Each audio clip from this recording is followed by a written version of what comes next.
Alright, playing another Fag's Pleasure. Um, off though, because gonna watch some YouTube or something. Yep.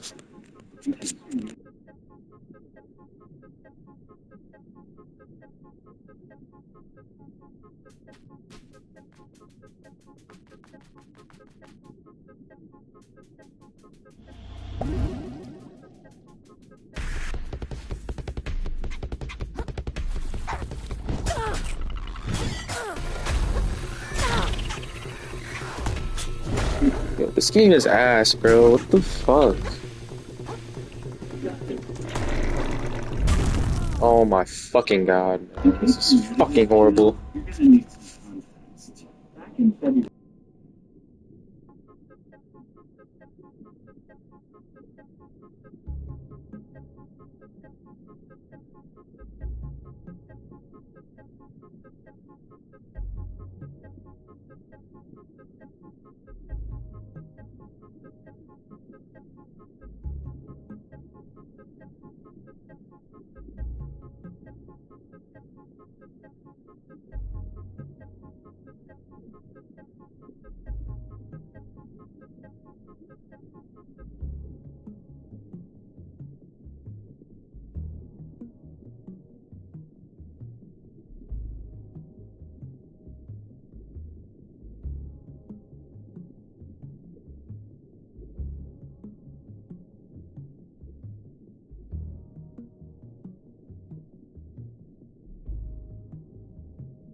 Fuck this guy. Fuck pussy. Fuck.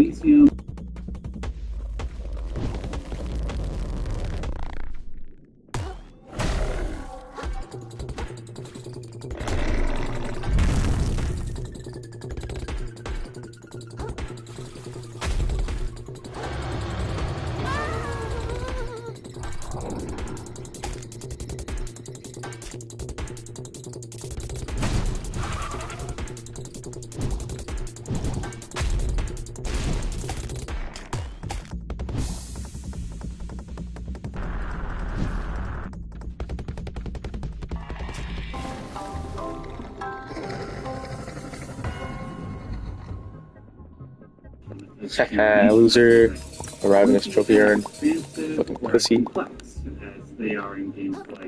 bitch. Fuck that motherfucker. I don't give a fuck. Nonetheless, the core meanings of these ideas, What even the fuck am I supposed to do now, though, to be honest? originally gut-wrenching contents, are preserved, despite their simplification. The reason why Nier Automata invokes so much existentialist philosophy is because, at root, the game is trying to answer the most important philosophical question of the past millennium. And it makes this attempt by throwing every existential idea at it like the pods shoot energy balls. It is a spiritual question that we continue to struggle with in the present due to its intellectual and emotional difficulty, and it's one we must come to a consensus on soon. So let me get the fuck up, bro. How reality could see its reflection in this game. I will lay out that philosophical question and the various various genius ways in which Nier Automata attempts to address it. But before I do, a quick word on spoilers. The first half of this video will be spoiler-free, save for a synopsis of the game's story and setting. I will give ample warning before I go into the second half, where I detail specific characters and storylines. If you have to dip out, make sure to bookmark this video and come back to it when you return. In order to outline the depth and scope of Nier Automata's core philosophical question, we first need to go back roughly 400 years. There was a time in the Western world when publicly questioning or criticizing religion was a crime punishable by death, but the sole reason was not due to a baseline fealty to God. One of the biggest reasons was the belief that doing so was deleterious to Catholic society. I believe that the English Lord Chief Justice of 1676, Sir Matthew Hale, summarized the argument best when sentencing a blasphemer to death. To criticize religion was to undermine the laws of society. What he meant by this is that Western civilization's social cohesion rested on belief in two core things.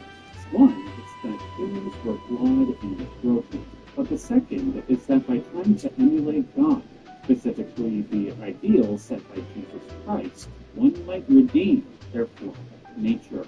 This was the meaning of life for centuries in the West, a meaning that enables people to contend with life's immeasurable suffering. But in the next few centuries, seeds would be sown that would inevitably uproot this philosophy. The Reformation was arguably the first of these seeds. In case you don't know, the Reformation was an intensely conservative religious reaction by a segment of Christians. I played the fucking game backwards. Church. What the fuck? Though it was a movement motivated by many factors, particularly what was perceived as corruption within the church, So I'll get the last piece first, and then the second one. relevant to Nier Automata. The segment of Christianity that would go on to define themselves as Protestants would retaliate against the influence that the famous Italian priest, Thomas Aquinas, had on their theology. Specifically, his attempts to marry Christianity with the Aristotelian spirit of reason.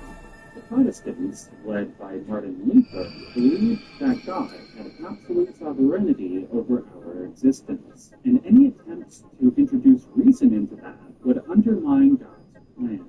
This, alongside many other reasons, led to a theological split between the Catholics who embraced reason and the Protestants who did not.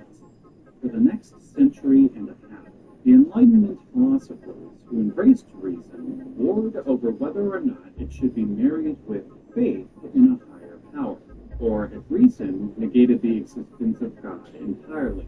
Philosophers like Spinoza and Diderot believed that a radical embrace of reason alongside a negation of God would be the foundation of the West's new social order. Philosophers like The north, the sands between. That way south.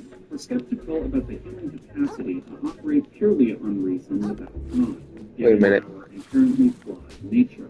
This ideological divide was exacerbated by the political revolutions that characterized the era, like the French Revolution and the European revolutions of 1848.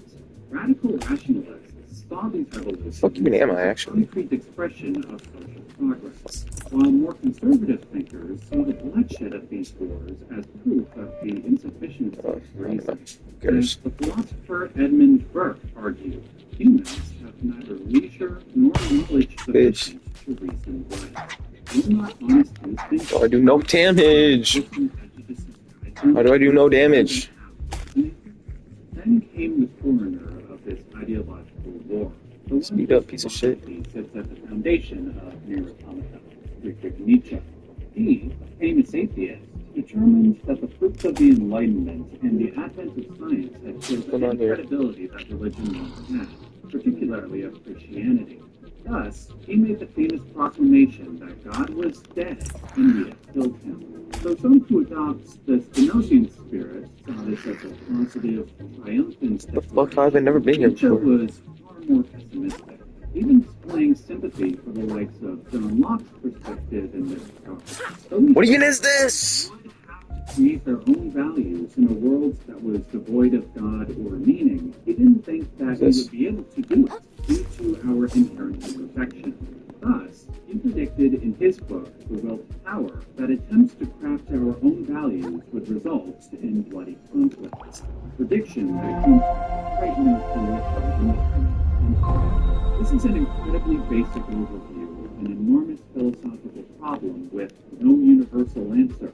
And yet, Nier Automata boldly decided to build his world and story Chitan. around Chitan. Everything that lives is designed to end. We are perpetually trapped in a never-ending spiral of life and death. Is this a curse or some kind of punishment? I often think about the God who brought us with this crippling puzzle and wonder if we'll ever have the chance to kill him.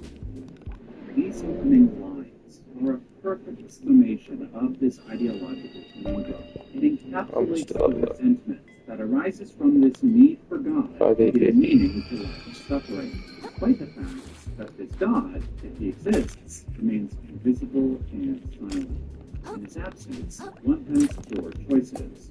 One can continue to seek God, one can seek symbolic revenge against God by destroying his creation, one can die, or one can attempt to create their own meaning. Nier Automata uses its story to explore these four options, showcasing their merits and deficits. Not only are these arguments easily digestible in their parabolic structure, the game's story writer, Yoko Taro, introduces an element that provides innovative insight to this philosophical problem. Instead of having humans debate this issue, he has robots and androids What the shit? debate it 10,000 years into the future. The year 11,945 AD. The remnants of humanity have been living on the moon for the past 5,000 years. Their current circumstances were spurred by the arrival of an alien Bumpkins. race that attempted to wipe out the human species, which they did via the creation of antagonistic machine life forms. Roughly 200 years after its escape to the moon, the humans launched their counteroffensive. They created Expired a growth. military force of advanced androids to fight on their behalf. However, since their initial footprint in 5204 AD, there was yet a great stalemate between the alien-created machines and the androids fighting on humanity's behalf. For the first half of the game, we play two androids, one named Tubi and another named Ness. In their journey to destroy the machines and save humanity, they will interact with various allies and enemies, most of whom are dealing with their own existential woes and trying to solve them in their own way, usually by echoing the philosophy of an existentialist or prominent figure from the Enlightenment era. Before I analyze those characters and the ways their philosophies are showcased, I do want to add a couple of extra thoughts on the game's presentation and setting. It is very typical of Yoko Taro to use certain elements in the game in order to provoke the gamer to think. In his first directorial effort, he would take common action game tropes and flip them, like make our supposed heroes villains, or have the characters constantly chastise us for killing our enemies. In the first two games, the story would frame certain events in order to make us perceive them one way, and then introduce information later that betrays that original perception. This seems Oh, shit. by telling a story about androids and robots as a way to comment on humans and their nature. Their attempts to emulate or interpret human thoughts and behavior are done clumsily, often in humorous ways.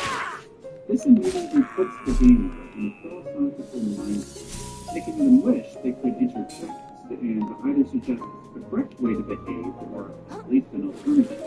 However, there will be times where the game challenges this desire to interject by introducing a philosophical conundrum that has no clear answer. Then, in our attempt to provide an answer, we end up struggling in a way that is equally as clumsy.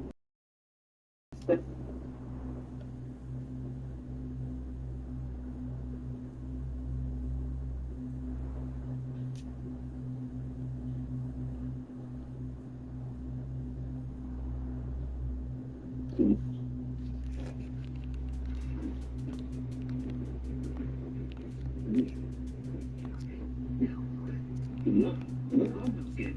telling me that Dark Souls got a super hard, all-new expansion full of all new terrible ways to kill you? No way. That's pretty complete. But some of you might be wondering... Yo!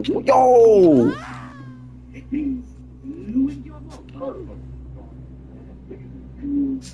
Until you come to a bridge, which means that we've got... I can make that. You can win with this simple trick.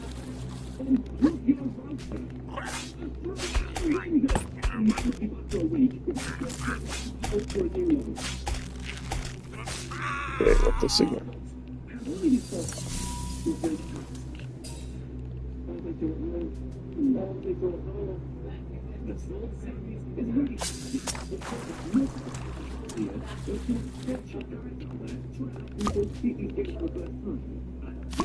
You can just go to YouTube.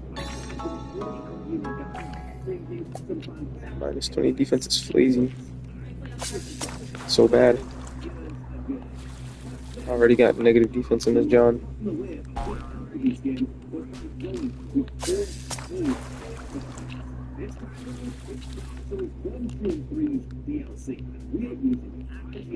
How do I get up there? Can you? When I say we are following the guy, I mean we are following it to the letter. You gotta be pitching again. The audience saw the video, and I have for you guys today in this video an exclusive 20-minute interview with the Bloodhound. Are you kidding, bro? This game sucks.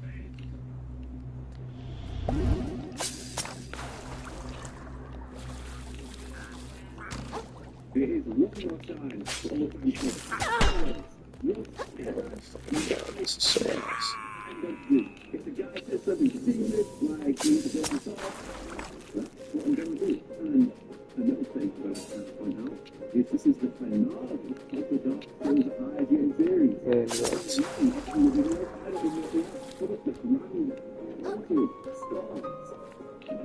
I don't even know what's going, bro.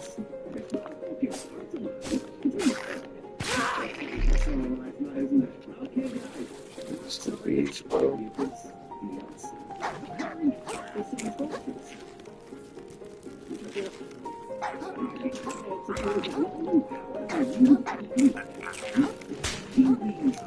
Dude.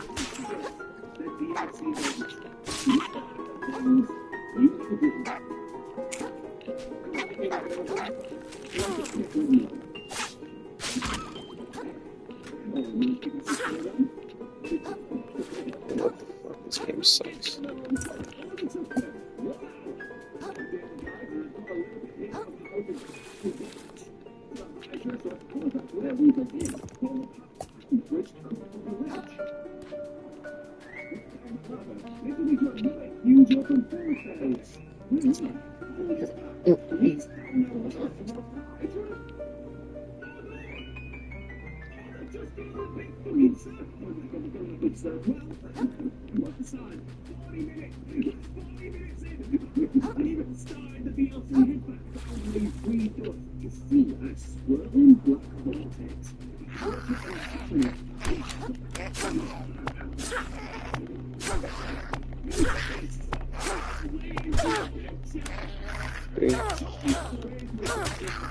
Yo, this game sucks.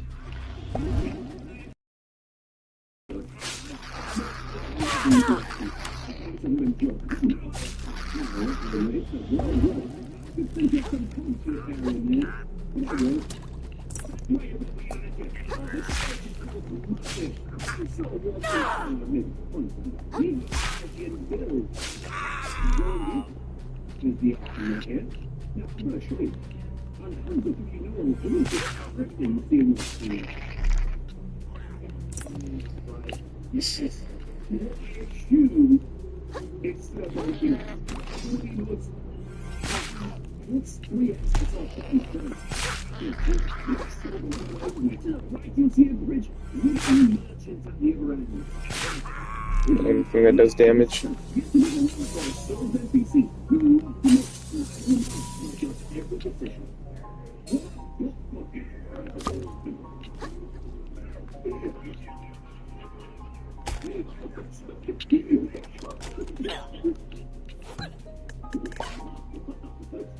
Oh my fucking god. Firstly, you get some amazing looking armor, which is sure to impress that dust lady when we finally meet her. That's good. Piss me off, man. Shit's so fucking bad.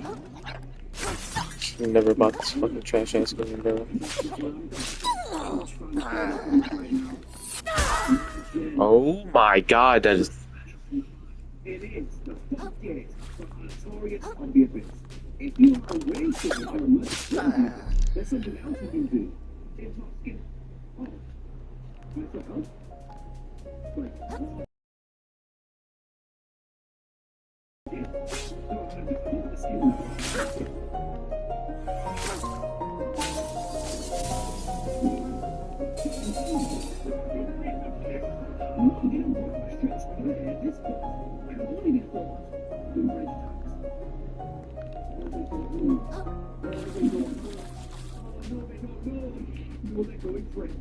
They're going for it. We explore this box room. Look at the people on the hills.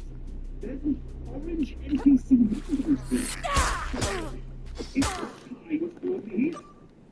We took this as a connection to the Heartbreaker.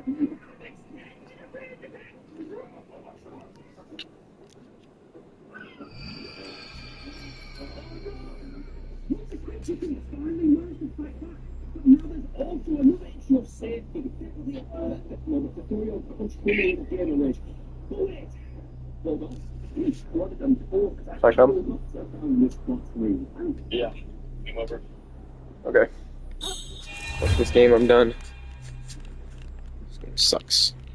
Okay, bye. Peace. Shit's so ass, bro.